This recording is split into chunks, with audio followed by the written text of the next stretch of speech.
නමෝ බුද්ධාය හැම දිනාටම තෙරුවන් සරණයි.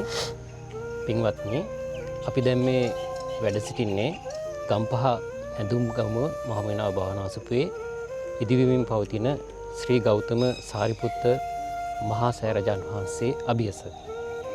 මේ සෑරජාන් වහන්සේ පින්වත්නි ඉදිවන්නේ අපගේ ගෞතම සම්බුදු සසුනේ අග්‍ර ශ්‍රාවක වූ ඒ වගේම ධර්ම සේනාධිපති වූ සාරිපුත්ත මහරහතන් වහන්සේට උතුම් පූජෝපහාර දැක්වීම පිණිසයි.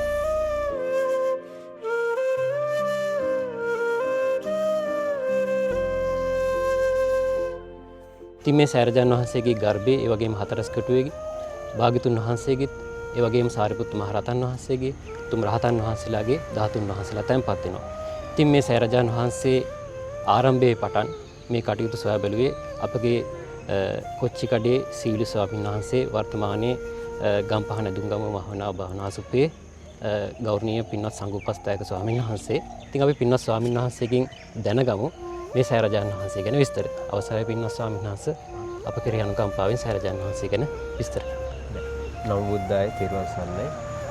ස්වාමීන් වහන්සේ දැන් අවුරුදු 2ක් විතර මේ සෑරජාන් වහන්සේ කටයුතු ආරම්භ කරලා විශේෂයෙන්ම මේ භූමියට ආවට පස්සේ ගුරු දේවෝත්තම පින්වත් ලොකු සානසික ආශිර්වාදේ අපිට හිතුණා අපිත් සෑයක් කරලා නැහැනේ, අපිටත් පිනක් කරගන්න තියෙනවනේ වටි. ඊට පස්සේ පින්වත් ලොකු සානසික ආශිර්වාදයෙන් අපි මොකද කරේ මේ කටයුතු වලට මුල පෙරුවා.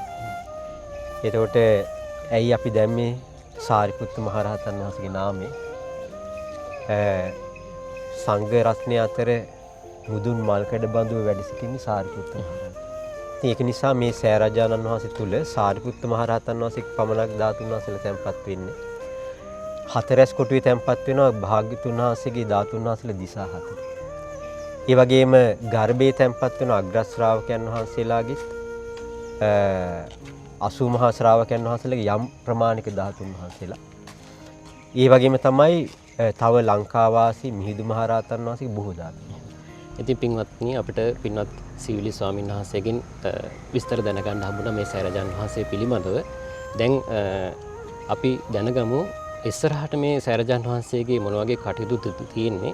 ඒ වගේ මේ සෑරජාන් වහන්සේගේ කටයුතු වලට අපිට දායක වෙන්න ලැබෙන අවස්ථාවන් මොනවාද කියලා ස්වාමීන් වහන්සේගෙන්ම දැනගමු. හොඳයි සාන්නාසේ, ඒකෙදි මේ විදිහට අපි කරුණු ටිකක් කියන්න. අපි බුදුරයන් වහන්සේ සරණ ගිය ශ්‍රාවකයෙකු විදිහට කර්මඵල අදහනවා. නැවත සංසාරේ උප්පත්තියක් ගැන පිළිගන්න. ඒ වගේම සසර භයංකාරයි කියලාත් අපි බුදුරයන්සේගේ ධර්මයෙන්ම ශාස්ත්‍රුන් වහන්සේ නිසා දැනගන්නවා. එතකොට මනුෂ්‍යාත්මේ ලැබීම කියන්නේ අර කන කැස් බෑවෙක් වියසිදුරින් අහස බලනාසේ අතිශයින්ම දුලබයි කියලායි මනුෂ්‍යාත්මය ගැන දේශනා කරන්නේ. එතකොට ඊටත් වඩා හිතා ගන්න බැරි තරමටම බුදුරයන් වහන්සේගේ පහළවීම අතිශයින්ම දුර්ලභයි. එතකොට බුදුරජාන් වහන්සේගේ පහළවීමත් දුර්ලභව. ඒ වගේම තමයි මනුෂ්‍යාත්මයත් ලැබු මොහොතක ඒ වෙලාවෙනේ සංඝ රත්නය බිහි වෙන්නේ. අන්නේ වෙලාවේ බත් හැන්දක් බෙදන්න තිබුණොත් ඒ බත් හැන්දත් මේ ලෝකේ අතිශයින්ම දුර්ලභයි. එහෙමනම් එවන් මොහොතක මේ වගේ සෑරජානන් වහන්සේ නමකට සම්බන්ධ වෙලා හිත් පහදවගෙන පුංචි හෝ දායකත්වයෙන් තමන්ගේ කොටස වෙන් කර ගන්නට ලැබුණොත් ඒකත් අතිශයින්ම දුර්ලභයි. ආය කල්ප කොච්චරකින් හම්බෙන්නද? මොකද අපිට රුවන්වැලි සෑයට හදන කාලේ උදව් කරන්න ලැබෙන්නේ නැහැ.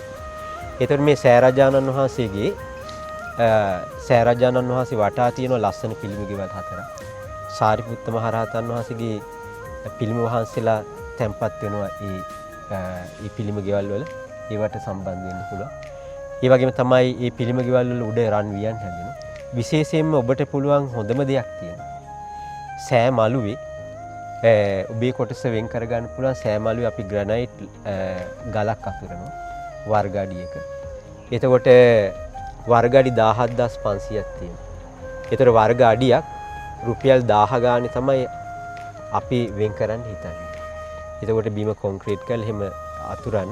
ඒතර ඔබට ඒ කටයුතු වලට සම්බන්ධ වෙන්න පුළුවන්කම තියෙනවා. ඊට පස්සේ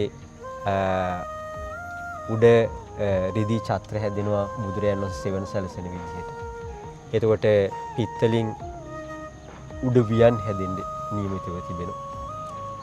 ඒ වගේම මේ වගේ බොහෝ කටයුතු සෑරාජානන් වහන්සේ සම්බන්ධ තිබුණා. මේ විශේෂයෙන් මේ වෙලාවේ මම හිතනවා මළුවේ ඒ ග්‍රැනයිට් ලෑලි වෙනුවෙන් ගොඩක් අයට කැපෙන්න පුළුවන්.